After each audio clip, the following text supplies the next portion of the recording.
Okay, we are recording. Cool. This is a different SD card from what I'm using. This is a SanDisk 32 gig micro SD card in an adapter. So I'm not expecting this video to be brilliant. So we'll see how it goes. So this is just a look at the two different alternators.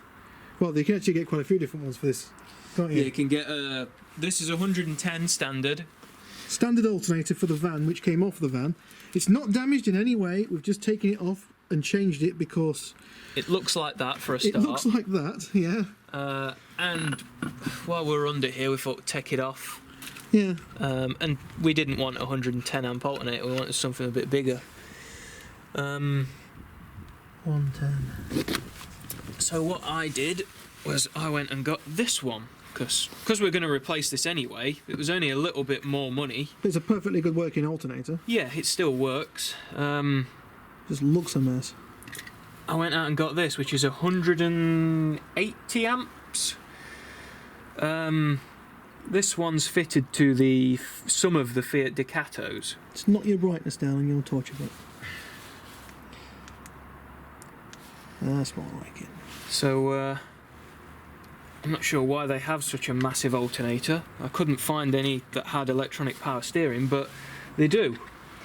And the reason I wanted a bigger alternator for this thing, cabin heaters, does it, or something? Is we're going to put a PTC heater on this. Yeah. So that, like a diesel engine car, you've got a separate auxiliary electric heater actually in your heater box, so you can defrost your windscreens really quickly and that. Which they draw about 100 amps, those things. Yeah, they're ridiculous. So I wanted a good alternator. This isn't going to do any of the leisure battery at all. We're going to have a separate alternator for that. Yeah, where the old refrigeration compressor was, my torch, where the old refrigeration compressor was mounted, we're actually going to put another alternator. Yeah, we would have struggled fitting the Land Rover one there, I think. Yeah, that military one. That military one, yeah. So. So we've actually gone and got ourselves an 80 amp 24 volt alternator. I've not brought it just yet, but we are going to get one, yeah, about 80 or 100 amp at 24 volts. It's either going to be one off a Mercedes lorry, which surprisingly they're not much bigger than a car alternator, or one that some people use on canal boats. They're only about 75 amp. I'll see what I can get. Mounting shouldn't be an issue for us. We can fabricate a nice plate. Stuff. Yeah, we can fabricate our own. And we've got a decent plate there, which is pretty flexible. It'd just be nice to have a separate 24 volt system on this thing. Yeah, doing all of our leisure rather than any of the. So all the internal lighting and things are all going to run nice and cool with them being 24 volts. It's literally half thickness wires you've got to run. Yeah. You know, it makes it cheaper in the long run. Your charge controller is cheaper to buy. Yeah, for your solar panels. Your solar panels and whatnot. So. You get less voltage drop on stuff. So obviously, some people you turn on the tap and your pump fires up, you'll get your lights flicker. Shouldn't really get that on 24 volts. Yeah. We're putting recessed LED strip lights into the roof on this thing. It's going to look good, guys. It's going to be nice, and these strip lights work a lot better at the 24 volt versions. Yeah, they run a lot cooler. That is actually the old air conditioning compressor that used to be on this thing. Don't tip it upside down in case the oil comes out. I think it's already drained out, to be honest. Do you reckon? Yeah, it was left on the wall upside down, so I didn't want it to fill up with water. Yeah, of course. If anyone needs an air conditioning compressor off a Renault Traffic, is it? Yeah, actually looked up the part number on this. Yeah. Apparently this is just a normal air conditioning compressor used on a Renault Traffic. This thing's an adapter on the end, that comes off. Yeah, we're not going to use it. Let us know and we'll ship it out to you for a few beer tokens. It all goes to helping the van, the funds for the van if you need anything like this. So like I say, even if you want the old alternator as well, that thing is still a perfectly functioning alternator. It looks a mess, but it still works perfectly fine. I've got to send back. Oh, we've got to send it back, have we? Exchange, yeah. Ah, right, okay then. There's a part number if anyone wants to check that out. There you go, guys. People on the internet. It still worked really well, this thing, when we removed it. Yeah, the refrigeration system was really good. Really, really good. So yeah, if anyone needs a thingy compressor, yeah, throw a couple of quid our way and we'll ship it out to you. At obviously cost of shipping, because I don't think that's going to be cheap. And definitely be UK, not shipping abroad. I've made that mistake a few times, and every time it's come back to bite me in the ass with bloody shipping fees and stuff with the UK, how it is. PTC element we're going to put in this airbox. Yeah, in that airbox. You can take a relay straight to the battery. Yeah, so it's no problem on... dead easy. Yeah. Power's not going to be an issue. We're not going to control it via PWM, pulse width modulation. We're going to actually control it using 3 relays. It's got 3 because it's got inputs. 3 inputs. So it's going to be low, medium and high heat, which is how we're going to run it. And obviously, depending on which relay clicks on, it gives you your low, medium and high. I mean, we could even be lazy and just run it so, say the middle element is on, or the 2 outer elements are on. And then if not, all 3 are on. You know, you could just do it that way. We are putting a Webasto on this engine anyway. Yeah, it's not like we haven't got the space for it. There's tons of room in this thing. Depending on how I do it, I might use a valve or I might not. There might be 2 Webastos on this, one for the hot water inside and one for the engine. But we'll see how that plays out. I thought we was doing the plate heat exchanger system. Yeah, I am doing a plate heat exchanger. And for those of you who want to know what a plate heat exchanger is, this is one right here. Here's one we've just got at the foot of our doorstep. This one's way too big, we're not going to use this one. It's ridiculously large. It's like 100 kilowatt rated or something ridiculous. To put it in perspective, that's 100 kilowatts, we need like a 5 kilowatt one. So yeah, they are, what is it, something like 98% efficient, these things. So the amount of heat you lose from these is literally radiant heat that comes off them. These are pretty expensive to buy. Yeah. So just go down to your local scrap yard, yeah. and you'll find these dead cheap at scrap value. If you want it to be made brand new again, just find someone who's got an ultrasonic cleaner, an ultrasonic bath, and tell them to dump it in there for, I don't know, half an hour to an hour, and it'll come up looking like brand new. All inside, you'll lift it out, and all the crud and crap will flow out of it. This one we haven't done yet, but this will come up like new. Yeah, it's got some damage to it, sadly. We're not going to be using this one for that reason. Yeah. And like I say, it's way too big.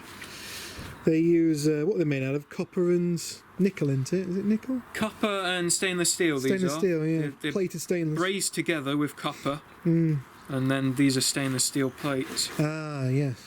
The way it works, or the way we're going to do it, engine coolant's going to flow through these 2, and then obviously the water in the thermal store in the van is going to go through these 2. Yeah. We're not going to have a hot water tank in this vehicle. We're going to have a thermal store, which is filled with a constant supply of heat, basically. Yeah. In this van, we're going to have filled with antifreeze. Yeah, we're literally having, is it 3 heat sources flowing into this? Yeah. So yeah, we're going to have a lot of. We want this to be an all-season vehicle. Yeah. And obviously, we want it to heat up the water using the engine as well. Yeah. Because while we're driving, when we do stop, the water will be there and ready, already warm. And the other bonus to that is the system can work both ways. So we'll be able to have it so that the heat which would be being put into the hot water system could be reversed and put into the engine block instead. You know, there's one reason why we're not changing the glow plugs on this thing. Well, there's 2 reasons actually. One is because they look like they'd shear off on this. They're quite in there good. And they're really small-headed. They're really small-headed, yeah. And the other reason is because I don't think we're going to need to change them because the engine's going to be that warm anyway. So, you know. I think the way we are going to do it is we're just going to have one Webasto on this. It's going to heat up the thermal store. But obviously, if we want to heat up the engine whilst it's switched off, there's going to be a separate inline pump that's obviously going to flow on the opposite side of the plate heat exchanger and heat up the cooling system on this. It'd be nice to have a fully warmed up engine when you come to it in the morning.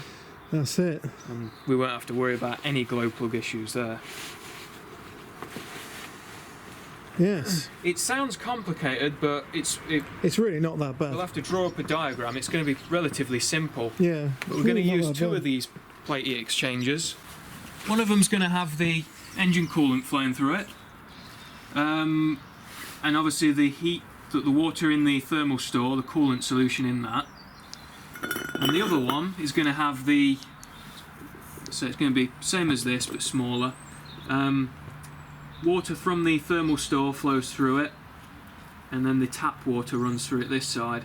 So it means that we've got fully pressurized and non-stored hot water, so it comes through fresh rather than being it's stored in a tank. Stored in a tank, yeah. And it means we've not got to drain anything that's in terms of tanks. We've just got to drain the actual taps rather than having a hot water tank that needs draining. The thermal store will be constantly filled. It will always have water in it, but it will just have antifreeze put in there. Yeah, just standard vehicle antifreeze. Antifreeze system. Yeah, it's going to be completely sealed. That is, it's going to be a closed loop from everything else. So the engine's on its own circuit.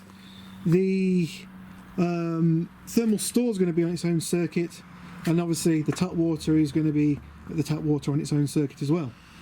But the only thing that's going to link all the three together are these plate heat exchangers. But obviously the idea of these is that you get no cross contamination between different circuits. Very, very cool things.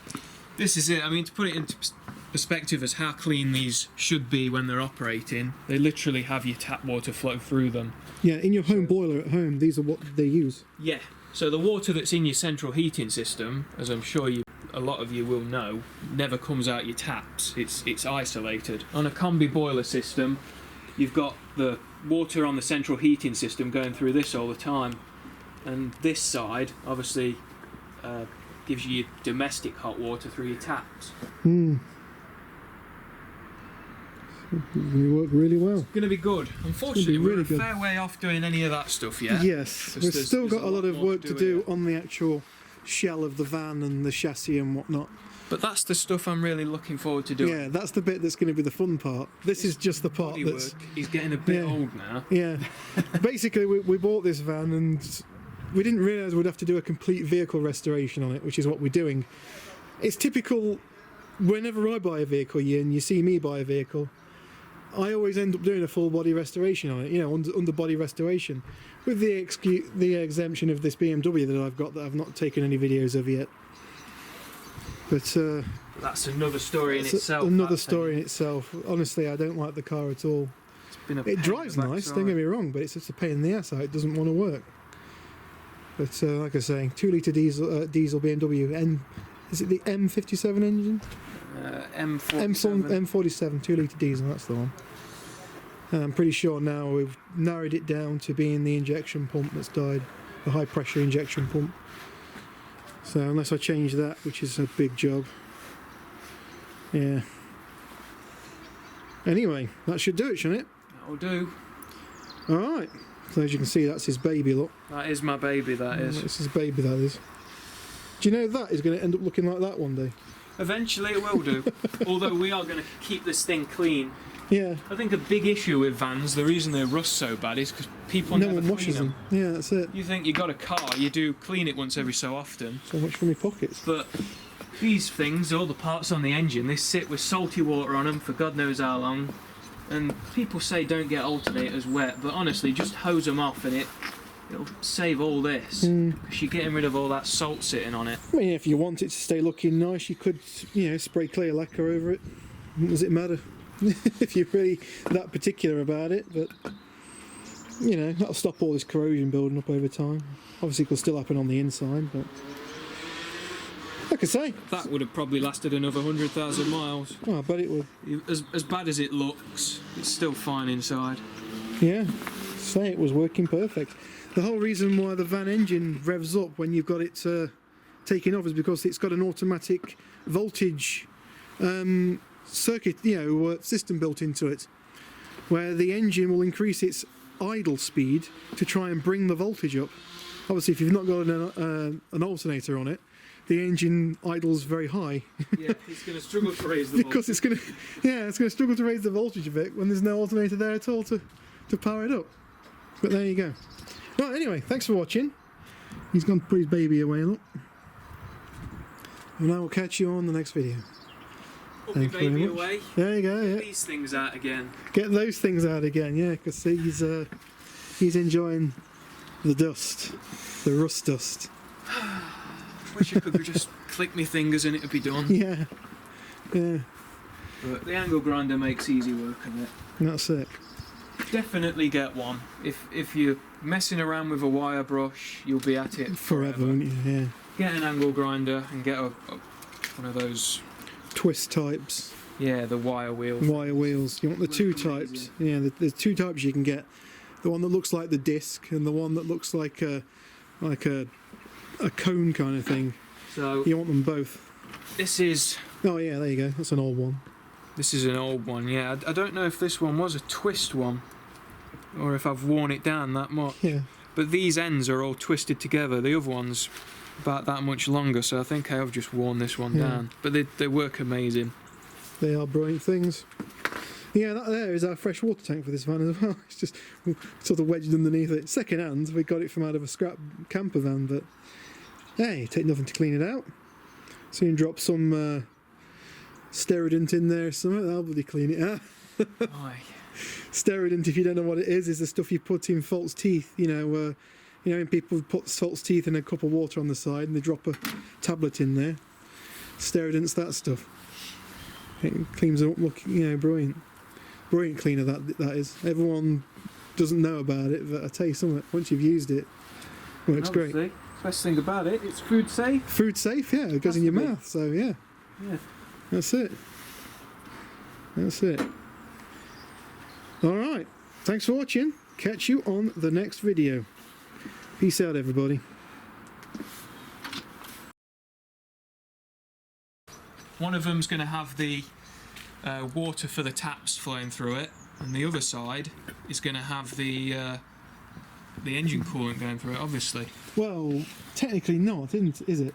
In fact, yeah, edit that out. Yeah. I'll do that again. So... Oh, fuck. Edit that out too?